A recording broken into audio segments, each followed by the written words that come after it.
Welcome to the Aesthetic AF podcast. Today we're at Clean Skin Aesthetics with Mindi Matthews. Hi, thank you for having me.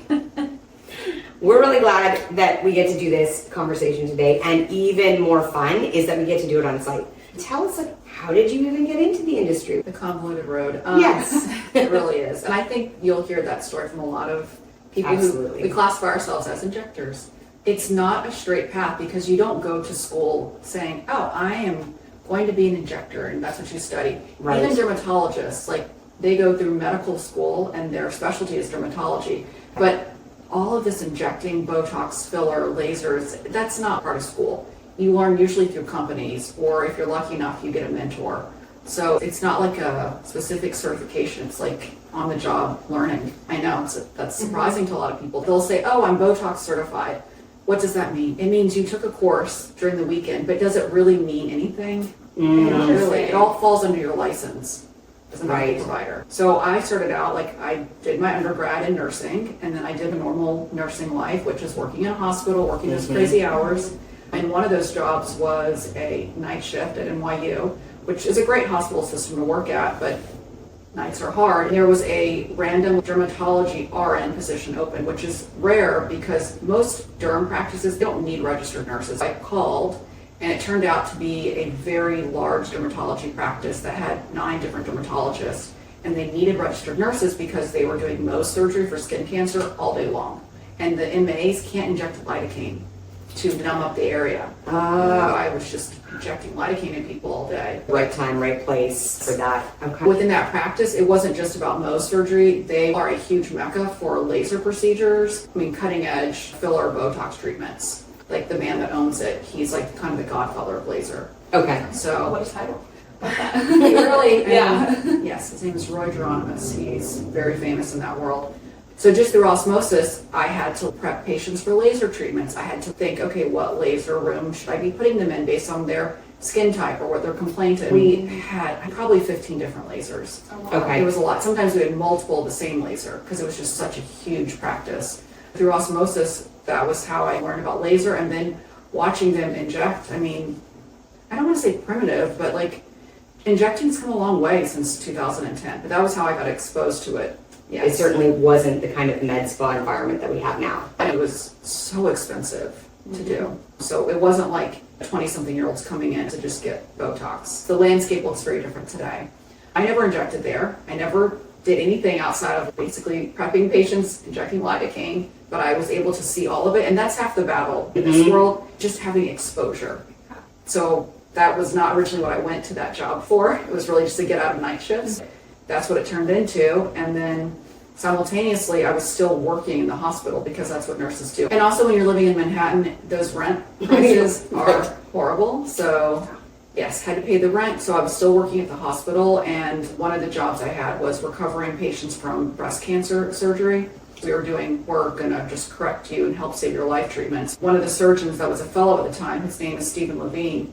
I got acquainted with him, and he ended up basically graduating from NYU, and he was picked up by a prominent plastic surgeon, Daniel Baker, who was also the godfather of facelifts. Okay. Very well known in his industry. He hired Stephen, and Stephen hired me to take sutures out of facelift patients, because that was another thing at the dermatology practice I did, was I would take these very tiny stitches out of Mohs surgery patients. Okay. So I was quick at it. So she's like, why don't you come over here and do this?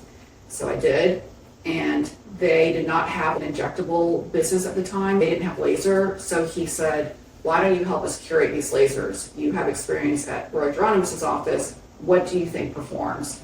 And then we built from there.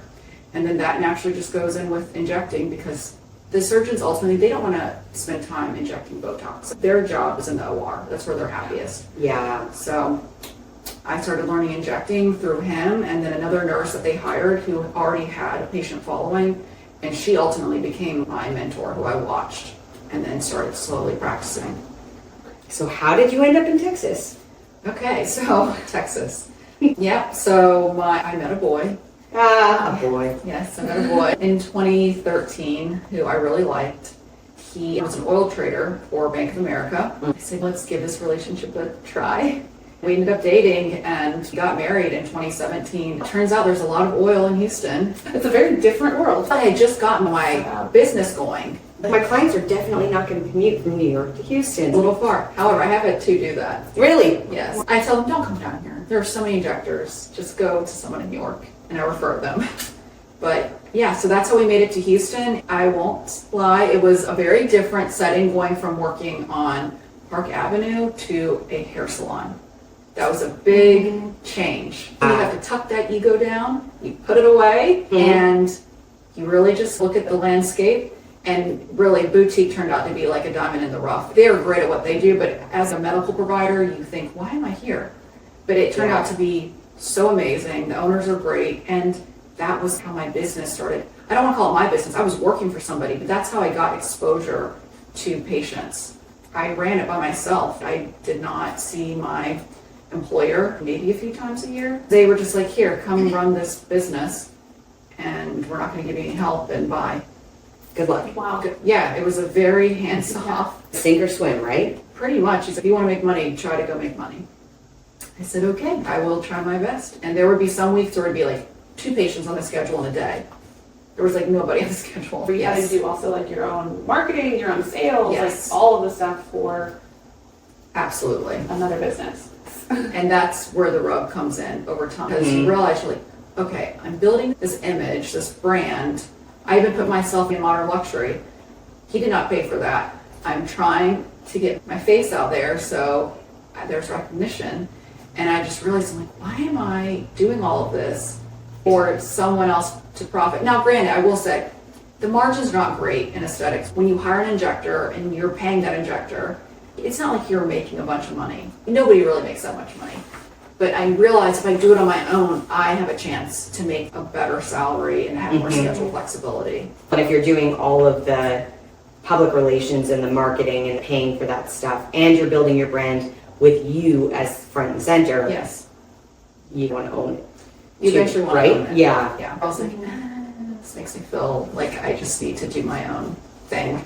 So yeah, but he was like the purse. If I wanted to curate a certain filler or neurotoxin, I would basically report to him and say, these are the margins on this product versus this one. This is what you're doing currently. We're not in the black.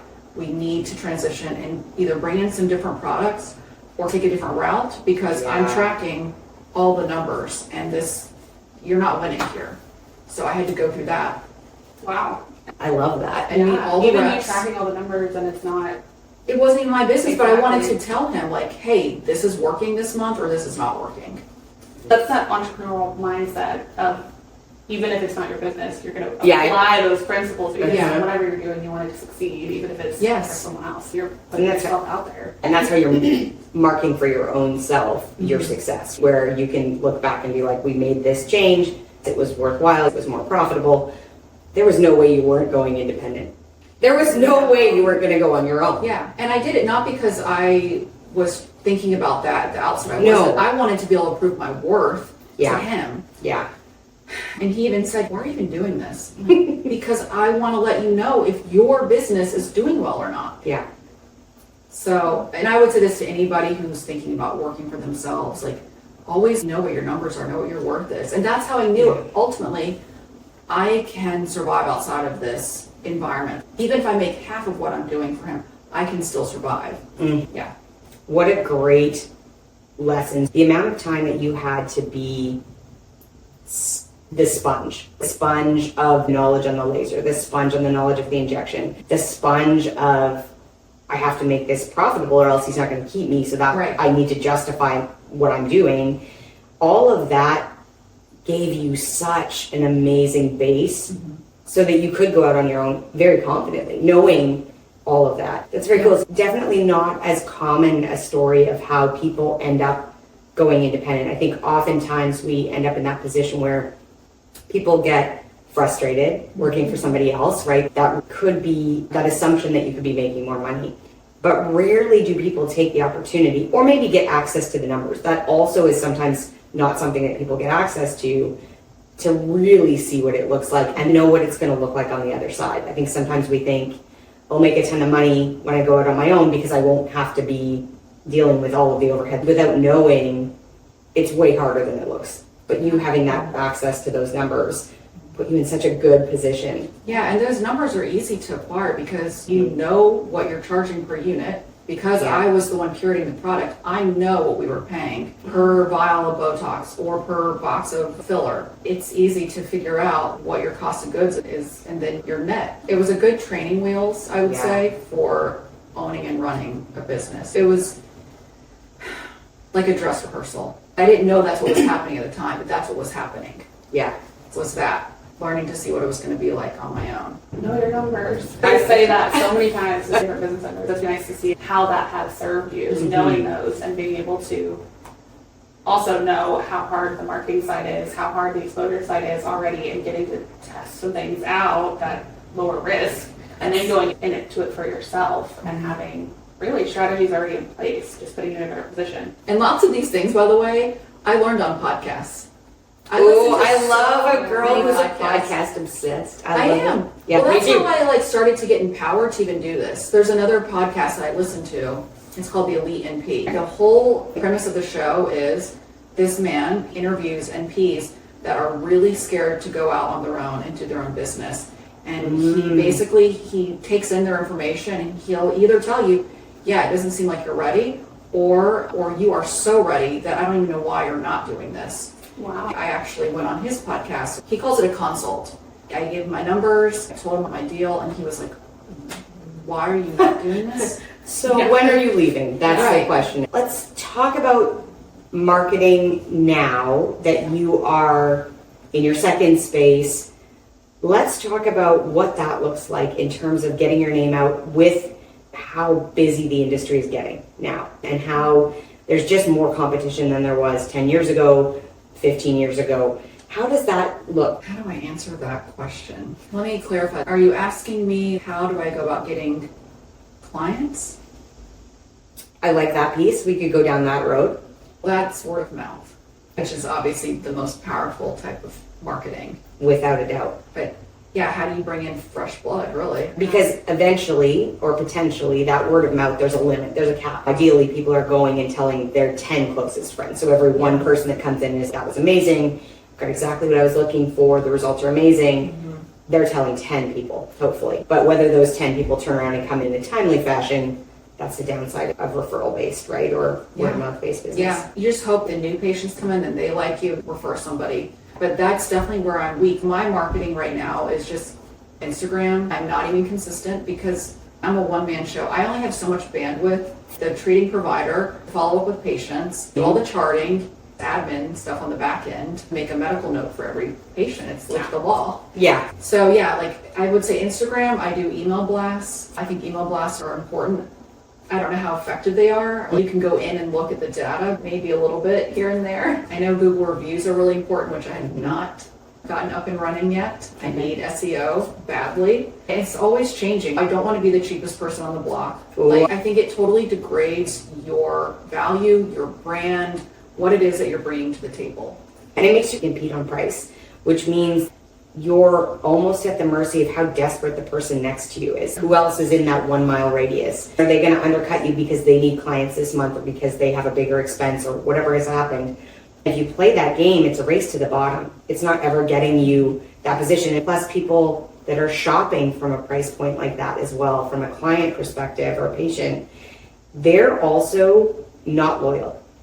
They're looking for the cheapest option. They are not necessarily looking for the best service or a long-term relationship and loyalty, which is what you want to build, right? Absolutely. I learned that early on, and that was the exact phrase that the surgeon, Dr. Levine, I used to work with, said, there's a race to the bottom. You never want to be the cheapest person. And those clients, not only are they going to be disloyal, but they are going to be the ones that come in, they paid $500 for their Botox, and inevitably they're not going to be happy. And they're always going to look for an angle to come back and to get like some kind of a refund or something else. It's just like this vicious cycle. It's the same thing with the patient that no-shows on you or last minute cancels. Like you think in your mind, I want to keep that person in my practice, but really if they do that to you even 2 or 3 times in a year, are way too expensive. You could have made money in that time slot.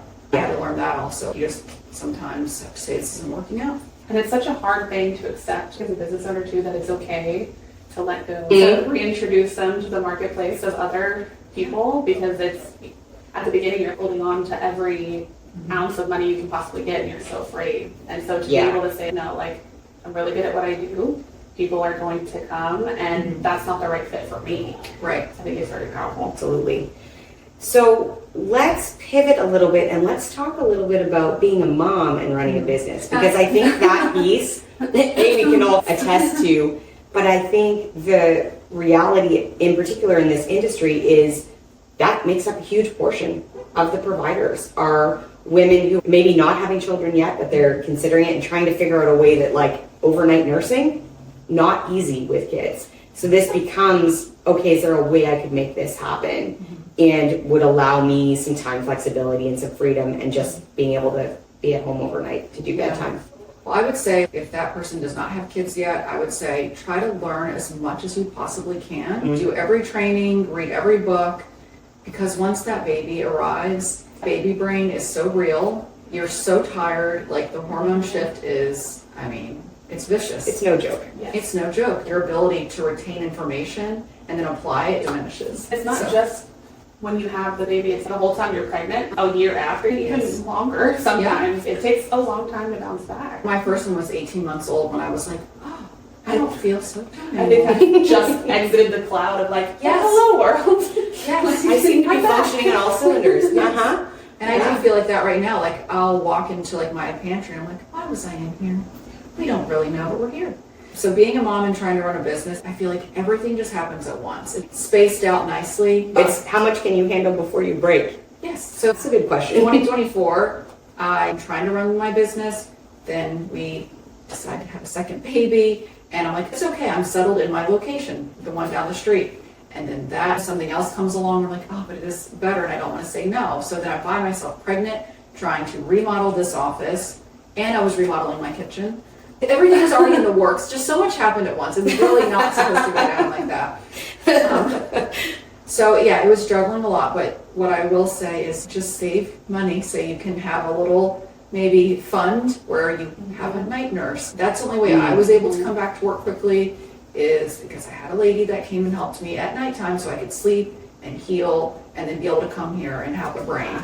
Well, and this was your second kid too, so you knew like what you were getting into. Because with my first one, I hadn't even thought about a night nurse. I was like, I'll be fine. I'll be able to work during the day when she sleeps. Don't think that.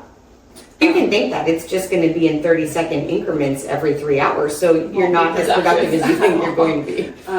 The sleep when the baby sleeps, whoever said that, I want to punch them. Yeah. That never. It's a great philosophy. it would If be you had great nothing to else to do ever, if all other things were taken care of and you could just put them down for a nap, of course they go willingly and easily, and then you climb into your bed and you sleep until they wake up, that sounds blissful. But our modern life does not allow for that, I don't think. There's way too much going on, especially if you're trying to work or run a business. So my short answer to that is I have help. Like, I don't try to do all this on my own because I know I'll drop a ball if I do. Yeah. Ultimately, I know if I come here and I work, it makes more sense for me financially versus just throwing my hands up and saying, I'm going to be out for 3 months. Patients will not wait for you. They can be your longest standing, most loyal patient, and they will leave you. They will go find someone else. And it's a competitive industry because it has become so oversaturated with options. You do run that risk if you wait. They have things going on too that they need their treatments for, so it's hard to find that balance. And my baby was born in November. For any injector, they'll tell you November, December, that's like your most busiest months out of the whole year. So if you're not working those months, that's a huge chunk of your revenue. And that's when people want it the most. It's their holiday time, it's their holiday parties, and then you're not there to provide that service for them. They're going to find somebody else. I feel like we could have a full podcast conversation about any one of The legs. In the interest of not having you listen to a podcast that is 7 hours long, we will break it up a little bit. Let's talk about the questions you have. We always like to ask guests, what is currently a challenge, or what do you have questions around when it comes to either social media marketing in general or business coaching? What's on your mind? What's currently plaguing you? What's plaguing me right now is SEO. Probably getting those Google reviews or having a better Google page, those types of things. When does one run specials or a membership or a subscription type service within the business? It's these like little growing pains that I have. Do you want to go with the membership subscription first? Yeah, I think we can definitely touch on that. It makes sense when you're at capacity and looking to expand your revenue per client. It's one of the best ways where you can lock in and know a little bit more consistently what your revenue looks like when dealing with a membership. A lot of times it's more of an analysis of what does the scheduling look like? Do you have somebody that's coming in and you have them scheduled that far out, and whatever percentage of your patients you think would join the membership, or would that be a draw for new patients, right? So it is almost always those conversations start with what is your capacity? Right. What can you do? How much time do you have that's not filled with patients? And how much of it do you want filled with patients? That's also really critical. It will probably come back to you mentioned that you have administration that you're doing. How much of that administration should really be on your plate at this point, and how much of it could you get off? So it becomes a broader question about who's doing what. Right now we know you're doing it all, pretty much. Does that make sense? Do we need to free up some of your time from an administrative standpoint first, so that then bringing the membership on and increasing that patient load is a flexible and comfortable thing and still allows you the time flexibility you want?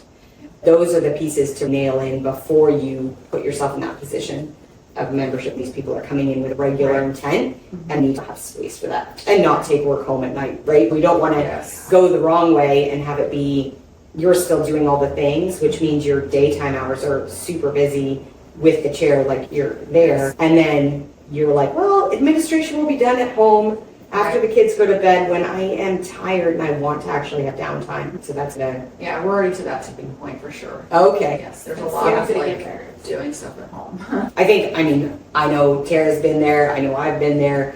It's that ebb and flow of, okay, now who and how do I outsource the next chunk of this? So that's probably your first... And it's like thinking about hiring somebody, but who is it that I hire? Do I hire another provider? Do I hire an on-site administrator? Like a virtual admin that is more on the ground here, whether they're virtual and not in the US, or whether they're virtual but they're just working from home and they come in once or twice a week, can be a really helpful thing where there's the administration stuff in-house. So whether it's things like ordering, inventory, managing the office environment, all of that stuff, you can take that off your plate.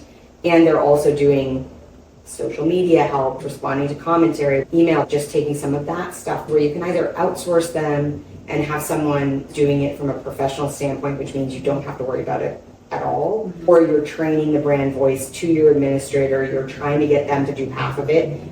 It's a baby step, but probably outsourcing it fully is what makes the most sense. I often will have clients do a grid of the 4 categories. Things I love to do that I want to keep no matter what.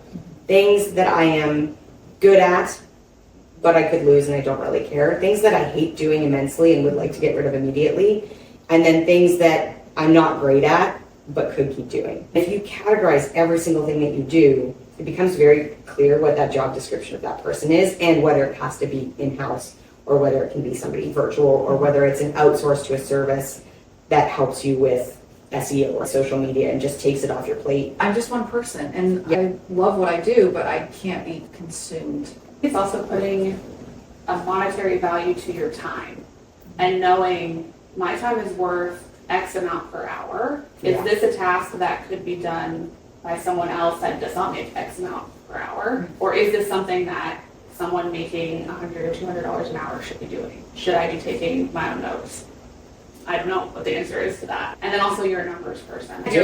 I'm regurgitating what she's taught me in coaching too. But like looking at what is your most profitable avenues and where you should be spending your time. If you can make a lot more money by hiring another provider and that's something that you want to do and take on, then maybe that is the route to go. But if it's more like you could make a lot more money if you just have more time. Well, they always say you have to have time to work in the business, but also work on the business. Yes. Absolutely. And I also don't want to be a slave to the business. I feel like at this point it owns me. Yes. That screams to me hiring of some kind. It might be that you're at the point and capacity that another injector would be very helpful. Another provider could be very helpful, and the margins on that might look great. If they get full, they're equally going to be creating the same amount of paperwork and administration, even more so because now you have a scheduling situations. Yes. We have all these online tools and they're fantastic, but somebody still needs to be keeping an eyeball on those things, the following up, the reaching out, all of that. So it sounds like to me that you're closer to the both. You probably need some human admin help. You probably are ready to have somebody else in here too, functioning. And then there's so many different ways that you can set that up, depending on what you want to look like long term. So it's that broader conversation. But Which leads me to another question is, so why did I do a virtual healthcare assistant instead of having a person here? One, because I don't have to deal with the employee taxes. And also if I don't have, so I know that 1099 is an option. You have to be careful with that with admin, because if they're working 3 to 5 days a week, it's not really a 1099. It's not really a 1099. Shiny helps me 5 days a week. So if I have an employee that I'm paying employee taxes, I don't know if you're familiar with the SEP IRA, because you have to offer it to your employee after they're with you, I want to say for a year. I don't remember that time frame, but the SEP is great because you can put up to $65,000 a year into it, and it helps decrease your tax burden. Yeah. So it's like when you're a one-man show, there's some of these funny little things where you're like, okay, I really like that vehicle. Yeah, but being a business that can provide that kind of benefit creates a greater caliber of employee as well. Running the numbers, scenario 1 looks like this, scenario 2 looks like this, scenario 3 looks like this. What does that create in terms of detriment or positive? Once you've run all of that, you can see which way.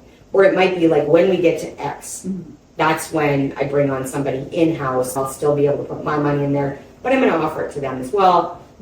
And the numbers match up. It's more math homework in the evening, sitting over a spreadsheet and going, what's the best direction? Knowing that as soon as you're bringing in more revenue, it creates more expense. So no matter what you do next, it's going to change the dynamics of the finances. I want to feel like I can afford that person. Yeah. And to your point, that caliber person. Yeah. I always say to people, I think the reality is it's just fear. When you're in the position that you are right now, in terms of you're contemplating the growth and you're feeling stretched, most of the time what's holding you back is just fear. What if? Am I going to get the right person? Is it going to go terrible? I have to be a boss. Do I want to be a boss? Do I have to manage somebody? All of those things are unknown. You're going to hire somebody and they're not going to be great. You're going to have to fire somebody. You're going to have to discipline somebody because they're not doing a great job. And it might be this person, or it might be a person 10 people from now. But if it's just one of those things where you're like, I know it's going to happen, and so I'm just going to embrace the fact that I'll be able to figure it out. I'll be able to learn how to do this. You're a person who absorbs information and seeks information. So this is just the next thing. This is just challenge facing me right now, is now I have to be a boss of other people. Which feels like another job. But it actually is. It definitely is. Which I think has been one of my parts of being reluctant to hire an injector, because a lot of times they need some training. Yeah. And I always say training is draining, because you know what you do, and they want to ask a lot of, which is great. I mean, I get that, but are you making my life easier? No. Well, in the short term, it's no. It's just going in. It's like parenting, not easier. There's going to be a 3 month, 6 month, depending on where they're at, time frame where your social battery is gone when you go home for the day, because you are training them. But ideally, they catch on quickly. Especially with injectors, you put all this time into them, and then they're just like, you know what, I don't want to do this, or I'm going to actually go work for somebody else. So you've just spent 6 months of your life training them, and then they just leave. So you put some type of monetary value on your time, and they sign a contract. So you say, with me, this amount of time, this training is considered free or whatever. But if you leave after or before this amount of time, this is basically what you owe. But it's a little bit of a safeguard. Anybody who has gone down that path and has hired, it's inevitable. One of the best things you can do is creating your systems and your processes and your standard operating procedure to make training person number 2 less painful than training person number 1. There's not really any way around the fact that people will leave, right? And so if we just know that going in, accept that's the reality, and realize, what can you get out of it? Like, what is the benefit for you to learn? How do I train best? How do I deal with somebody like this? What am I looking for? What do they need to come to the table with originally? And what do I know they can learn? What do I know I can teach? Because there's certain pieces of the way you operate and the way you interact with clients that you're going to want to have that as similar to you as possible. But there's other pieces where you're like, where am I weak? Is there somebody that can cover my left and do something different than I do? And as a result, then we'll be stronger together. So What would you guys say, I'm coming to you as a client, like what is the first steps? Like what's the starter kit?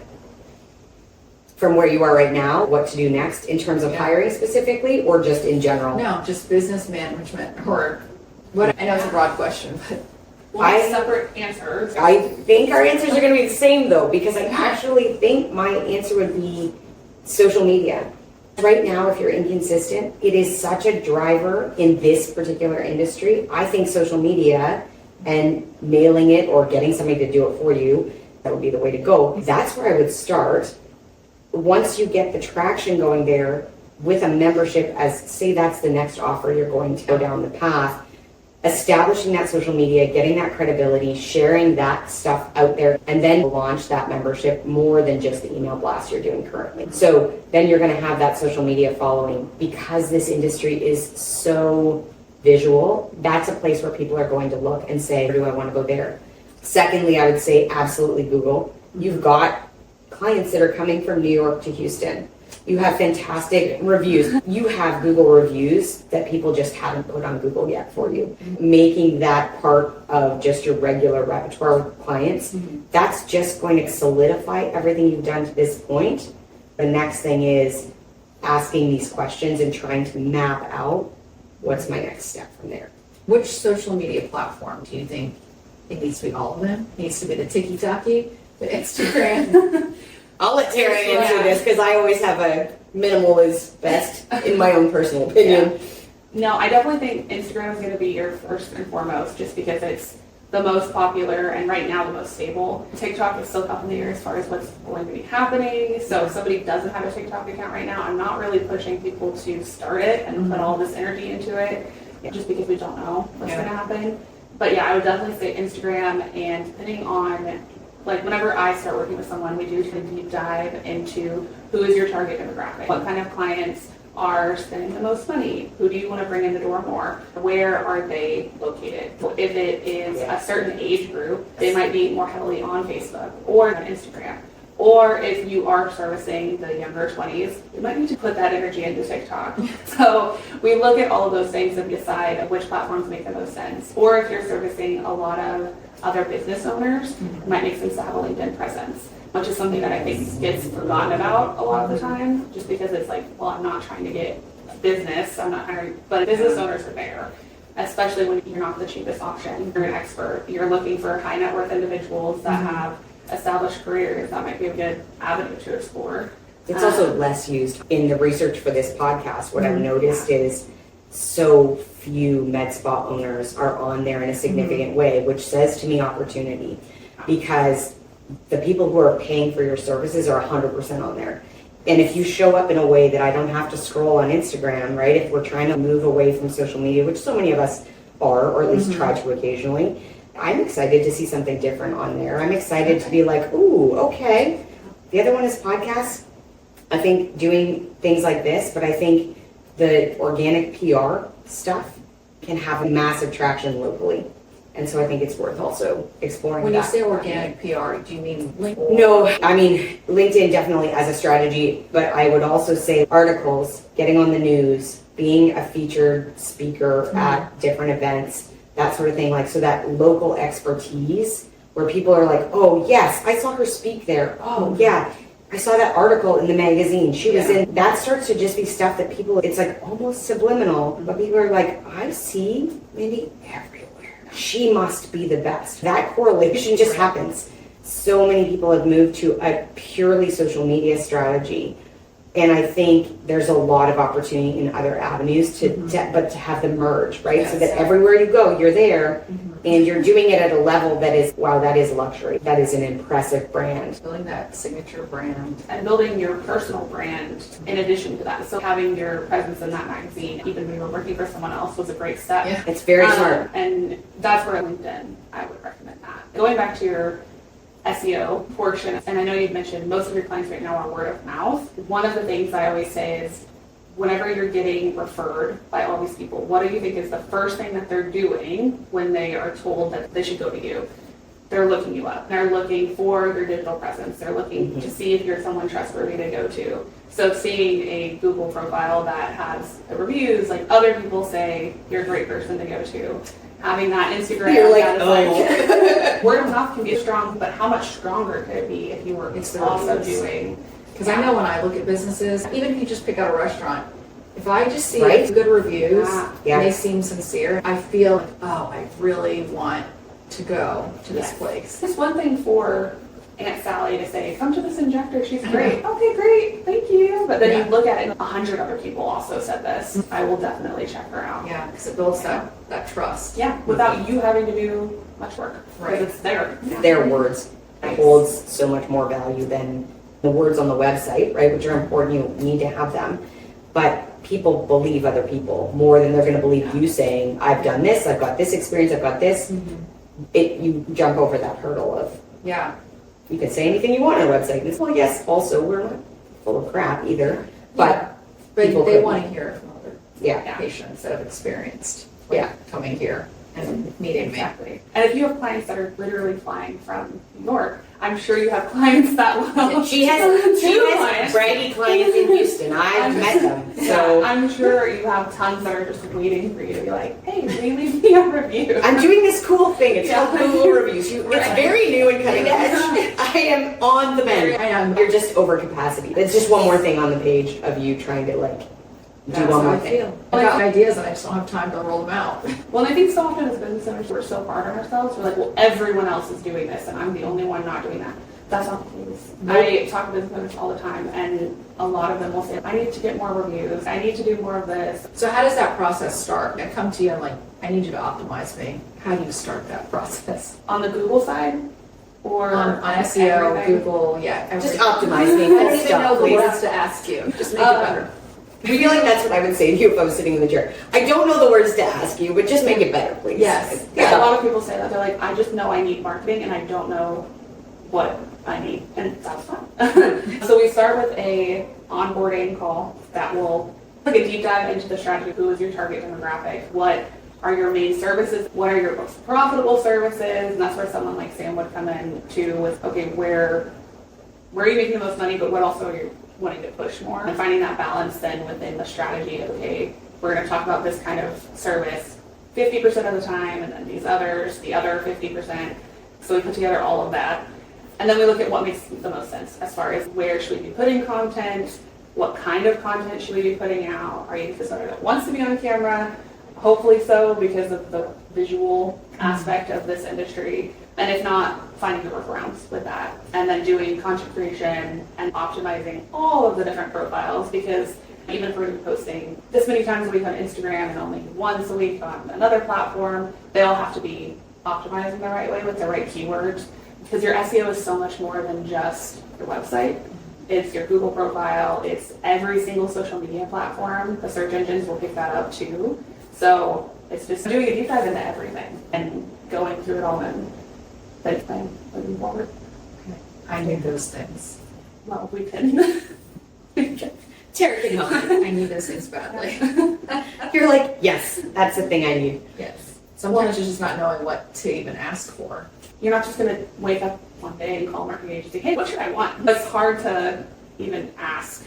But Yeah, it's like what I do with patients. I do an intake form. Tell me about yourself, tell me your history, tell me what bothers you, and then I'll tell you what I can address some of these concerns. Are your ideals realistic? Are they not? What can we do in a time frame? How long does it take to get the result you're looking for?